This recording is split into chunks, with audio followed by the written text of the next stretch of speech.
धान के पाक के लिए चलेंगे। होटल खवाएंगे। अरे होटल नहीं खाया जाता, होटल को खाओ होटल में खाना खाया जाता। अरे राजा कमल धान के पाक के लिए चलो। भात पीन के मेवा फल खाएंगे और गुजारा करेंगे, उसके बाद में राजा की कचहरी के लिए चलेंगे। अरे सुने तबला मारे पाछो पांडा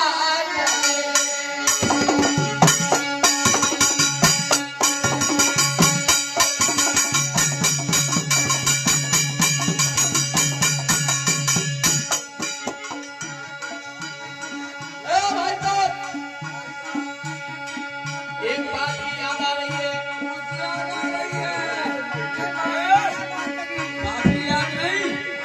बात की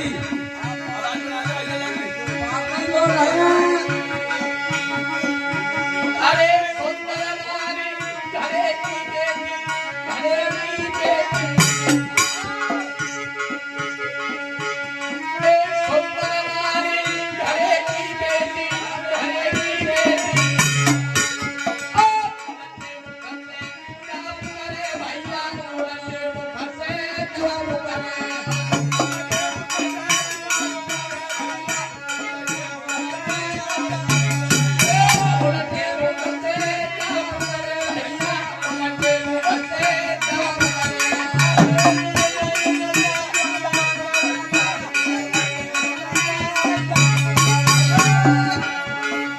सुंदर नार घरे की बेटी वो उनके मुख से जवाब करे और भैया का दिखा करते हैं।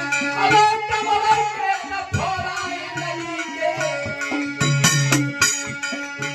अरे कमला के न फोड़ाए नहीं के, फोड़ाए बिटिया के।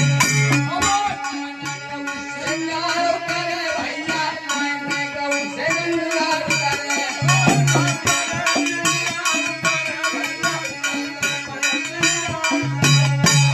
मैंने कहूँ श्रृंगार करे भैया, मैंने कहूँ श्रृंगार करे।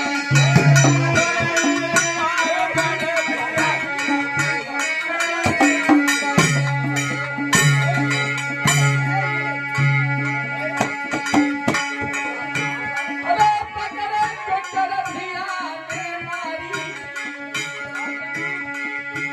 अरे पकड़े चोटर धिया के मारी।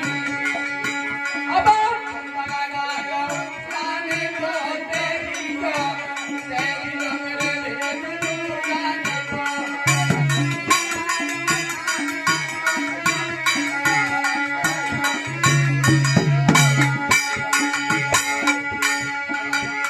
और इसी बीच सुनीता देवी ग्राम मदनपुर एक रुपया भेज चुके हैं ताकि हमारी जन्नत सुन बाजे बाजे